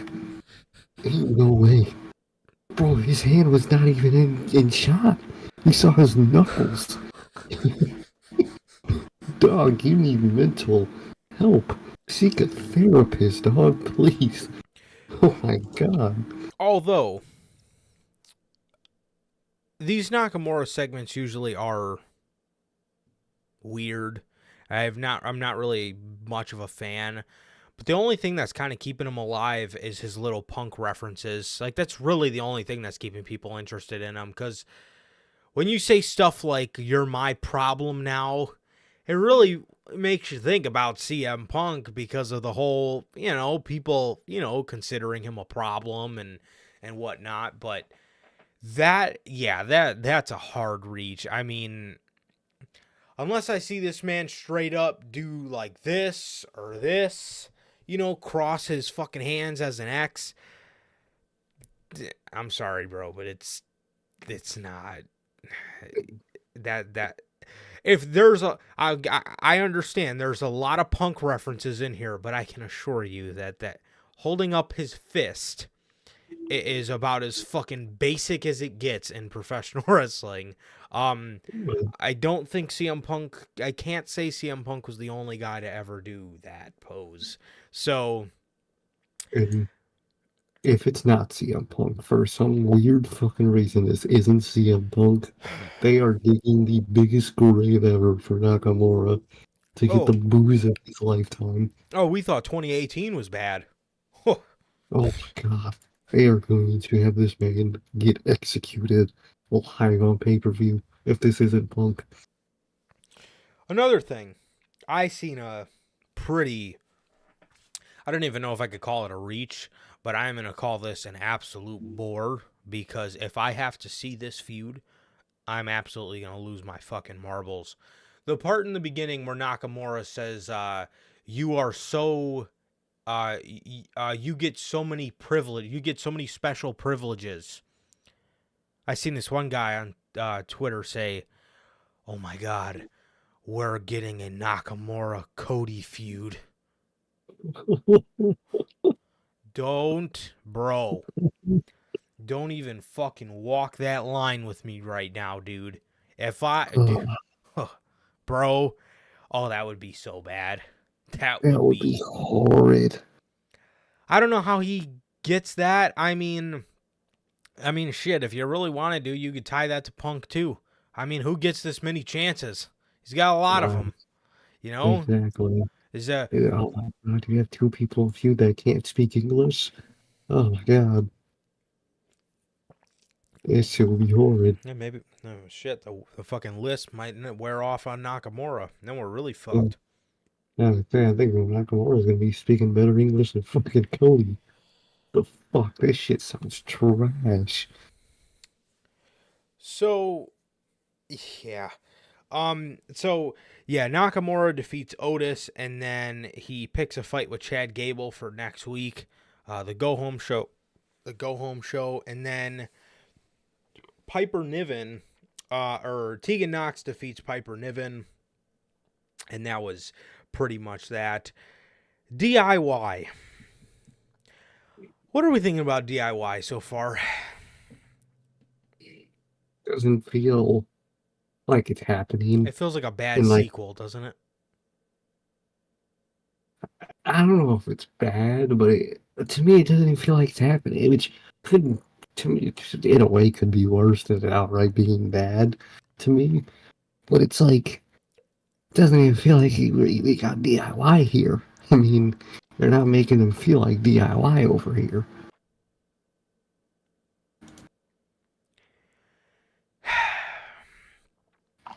Yeah. I don't know, man. This, to me, it's kind of just been. Yeah, that's that's the question. Is where are we going with DIY? To me, it's really kind of been just kind of feeling like a like a sequel that didn't need to happen, like The Amazing Spider-Man 2. Like you it just didn't. Everybody would have been better without it. The fucking movie sucked, you know? And it's not that bad with DIY, but like it's just like I'm not saying it didn't need to happen, but it just They're treating it like it doesn't. yeah, like what are we doing here? Like what are we doing here? Like when these guys got back together on the main roster, it should be treated like a huge fucking deal. And they're just losing to Imperium. I mean, yes, Imperium's cheating to win, but I mean, we're off to a rocky start. We really are. It is, man. It is. I don't think they know where they're going with DIY. That's really sucks to see. Definitely. And then this week, Gunther loves Giovanni Vinci. He praises him, and he's being an asshole to Ludwig Kaiser. Why can't we just have Imperium, bro? I mean, As a great cohesive, on same page group, why is that so hard? seriously. They're one of those groups for me like the New Day. I don't ever care to see these guys break up. You know, they're No, just yeah, they're just you know, they can all, odd. yeah, they can all not separate because obviously you have a tag team in there, but you know, you can all have them do their own thing and then still be Imperium and like the New Day. Like I Yeah. don't, you know, like I don't really care to see the New Day break up. You know, it's just kind of they're one of those groups. Like I just don't really care to see it happen. I think they could definitely go with being one of those groups that never breaks up, and I think it could be really cool. But now he loves Giovanni Vinci and he hates Ludwig Kaiser, so that's that, I guess. What the hell are wrong with that shit? Yeah, I have no idea where they're going. Xia Li.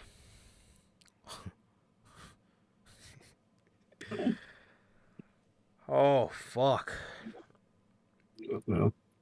dude. Not only is she an absolute crowd killer, a crowd murderer, bro. What is that entrance? I don't know. She comes out walking with like these curved blades. They almost look like dicers. And she's like flat. She's like throwing her arms out to the crowd, and she's got these two blades in each hand, and she's like screaming, ah! And then she'll walk up a little bit, ah! And then she'll walk up a little bit more, ah! Bro, she is not good. No. She wrestles Indy Hartwell for like 3 minutes, hits her with that spin kick that she did Candace. It knocks Indy out, Wow. yeah, not knocks her out, but like knocks the wind out of her. And Yeah. the ref calls off the match. Literally the same thing that happened with Candace. So then Becky comes out there, and then Xia just runs away and says, I told you, not on your time, on mine. Dude, what is wrestling right now with people? Fucking doing this not on your time, my time bullshit. Do they Horrible. not all realize that it always sucks? It's horrible. I hate that shit. It always sucked. I thought that was the consensus. I thought so too, bro. Apparently not. Dude, it is so bad. It comes off so fucking bad. It really does. Like, dude, you are Xia Li. Who the fuck are you? You would think if you were her and you thought so highly of yourself, you would be almost begging to get into a feud with Becky Lynch so you can prove yourself against her. But no. It's my time. I'll do it on my own time. What does that mean, really? What? Oh, I hate that shit, dude. I hate it so much. Absolutely atrocious. Absolutely fucking atrocious. Ivar loses to The Miz with the help of Bronson Reed. Bronson Reed a little distracting, and yeah, and then a little bit before the main event, or right before the main event, they the Judgment Day were in the locker room without JD McDonough, and Rhea told they were talking about who is going to be the leader in terms of for the plans at War Games, and they appointed Damian Priest as the leader and they're gonna lose, and I'm assuming that's how they're gonna come to the conclusion that he's the one that needs to get kicked out of the group. Okay, and Damian, Damian gets chosen as the guy to call the shots at War Games. So then Finn says, "Oh yeah, Rhea, what about that? What about that thing with JD?" Damian says, "Oh, we're doing this now." So Rhea picks up a duffel bag and she says, I need you to go. Okay, so just go give this to JD and let him know that he's an official member of the Judgment Day. It's about time. And then Damian says, okay, I'll go handle this one. Well, at first he was a little reluctant, and then Rhea told him no. He took a spear for you. And now he's sitting up in the medical. He's sitting up there with medical. That could have been you sitting in medical right now. And then what happens to the tag team titles? So he said, okay. He walks up to JD and he says, hey man, he says, hey man, thank you for taking that hit for me earlier. And he tells him, that's not just somebody that I want to team with. That's somebody I want to go to war with. And he tells him he's officially a member of the Judgment Day, and he pulls out a J.D. McDonough black leather jacket out of the duffel bag. Finn walks up, congratulates J.D., and he gives him knuckles, and they dip. So, yeah, that is, J.D. is finally in the Judgment Day, and I am very happy about it, man. And yes, he is very good. He is very fucking good, man. Definitely, man. Definitely, bro. It's weird, man. Because I think they're trying to go in two routes to like simultaneously, or not simultaneous, but like tell the story from both sides. I think this is gonna be the tipping point where they're gonna put it all in Priest hands, and they're gonna fail it at War Games. But like, I think he's down to put JD McDonough in the group to try to put that blame on Finn, and I think it's just gonna backfire on him. But like, there's no way you can make this man the babyface. There's no way. Oh, he's constantly being an asshole. Dude, he's the biggest prick of the group. He's an asshole to everybody. I'm the leader. Shit, like, dude, there is no way where you could spin this, because what I feel like they're gonna do if they still want to go that route is once he gets kicked out of the group, basically the Damian side, you could say without saying it, is just gonna go away. He's like, damn, I was an asshole and I got karma for it, but I'm gonna try to make it right. I feel like that's the route they're gonna go, and I really hope they don't go that route. Definitely, dude. Definitely, man. Telling you right now, dude, this is going to be a fucking bad decision, man. This is a bad decision. Making him the baby face and having him, I don't know, dude. I don't know. So, then we get to the main event. Cody Rhodes and Jey Uso versus Finn Balor and Damian Priest. Cody Rhodes and Jey Uso were about to win this thing. They were about to set up not the 1D, the Co-D. They were setting up for the Co-D, and they hit it. And Jay then got up, did a splash on the outside to Damian Priest, and he was laying there, and then all of a sudden we see Drew McIntyre standing at the ringside area, and Jay just stared at him like, oh shit. And as the ref was distracted with Cody and Finn in the ring, Drew claymores Jay, throws him in the ring, and Finn Balor pins him to help the Judgment Day retain the tag team championships. Drew then walks away, and Rhea comes out there because, she wasn't banned from the building because she's not in the War Games match, and shakes Drew McIntyre's hand. This was really weird considering he was nice to Seth and shook his hand afterwards, but dude, I'm going to be honest, I can oddly see WWE replacing Drew McIntyre for replacing Damian Priest with Drew McIntyre in the Judgment Day. I definitely can. I can see him going back to those leather kilts with all the chains. Yep. Oh, that video's gonna be sick. I actually can't wait for it. I hope he brings that look back. Me too. I think that might be the case, and I think I'm down for it. That sounds pretty heat. Damien's fucked, Oh, but he's gonna get destroyed. He's fucked. But I'm gonna be first, honest too. hmm, I I like Damian Priest. I think he's great. I just do not see him as a world champion. I'm sorry. I hate to say that, but it's just not gonna work as a babyface. I really don't think it's gonna work, man. no, I really don't. I don't think it's the time, and I don't think a babyface route would definitely that would just make that situation even worse, man. So I don't think it's his time for that. I think he's gotta.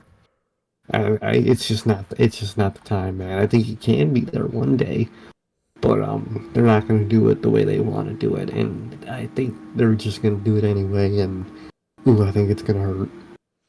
And it's really weird, man, because Damien's such a like vital part of that group. Like he's like a part of the look. Like he's really a huge part of the look of the Judgment Day. And I think they're gonna want another bigger guy, like a muscle, to the group. And I could easily see them replacing Damian Priest with Drew McIntyre as like the big guy in the group. I could easily see that. I can definitely see that, man. Definitely, man. Definitely. But I think it'll be good for Judgment Day, man. But I just don't know. I just don't know what the hell happens to Damian Priest. Because if he's babyface, it means he can't cash in on. It means he wouldn't cash in on Cody, right? But does he cash in on Gunther? Does anybody want to see Gunther's first loss to Damian Priest? Oh, no, please. That would make it even worse. I just think they put the money in the bank, the money in the bank on the wrong guy, man. I really think they did. I don't think they have a real way to do it. Me too, dude. I mean, one out maybe is you can have him face Finn for it, or you can have him lose it to a guy like Finn or something. Maybe I was like that, but I don't know, man. I don't know what the hell I don't know what the hell you do with him in that briefcase, man. They put the briefcase on the wrong guy. They really did bad. I think they did, man. I think they did, and I think they're gonna realize that when they split them up from this group. Definitely. Definitely. So that was Monday Night Raw, man. Yeah, Drew was being really nice to Seth, man. So I'm very interested to see where that whole thing goes because, like I said, dude, he was being nice to him. He didn't, have a problem with Seth at all. You know what I mean? And one of the things a couple weeks ago, Seth was talking about was how he respects that Drew wasn't actually cool with the Judgment Day during Crown Jewel. And to see, from that time until now, Drew's stance kind of change on that and him kind of be cool with the Judgment Day now is very interesting to see, man. Very interesting. Definitely, it's gonna be interesting to see how they go. Hopefully, they could spin this in a good direction for Damien at least, but it's not looking the most hot, man. No. But yeah, man. So yeah, dude, that's pretty much everything we got here today for you guys, man. That's pretty much everything we got here today for the birthday edition of the show, bro. So happy birthday again. Even though technically not anymore, but it's the birthday show, so it's all good. Happy birthday. Thank you so much, dude. I really appreciate it, man. I really appreciate it. Thank you so much for all the kind words, bro. I mean, way more than you know, bro. So I appreciate you, dude. Always, bro. Yeah, man. So that is gonna do it for the birthday edition of Unscripted. And this is the one of two birthday shows we do out of the year, and the next one is coming up in about a month, bro. So I'm pretty hyped for that too. Yeah, man. So that is gonna do it for this edition of Notorious Unscripted, man. This has been episode 169. Thank you guys so much for joining us, talking about the week of wrestling, man. Pretty okay Monday Night Raw. It's a little boring in the middle there, but it was solid. And then Dynamite was Dynamite. Yeah. Yeah. But other than that, man, that is going to do it for this edition of Notorious Unscripted. Thank you guys so much for joining us, man. And with that, ladies and gentlemen, like I said, that is going to do it. And it has been always a pleasure for my Johnny Mayhem. And it's okay. And that is going to do it for this edition of Unscripted, man. Once again, thank you guys so much for all the birthday wishes. I appreciate you guys. I love you guys very much. Please like, comment, and subscribe. And we will see you guys on Friday for the news and the Full Gear 2023 show predictions. Peace.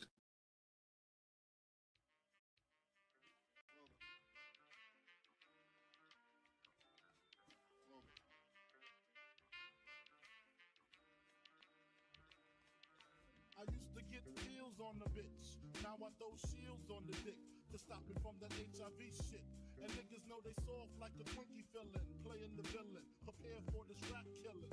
Biggie Smalls is the illest. Your style is played out like Arnold, and that's what you talking about, Willis. The thrill is gone. The black Frank White is here to excite, throw dick to dice. Bitches are like I'm playing.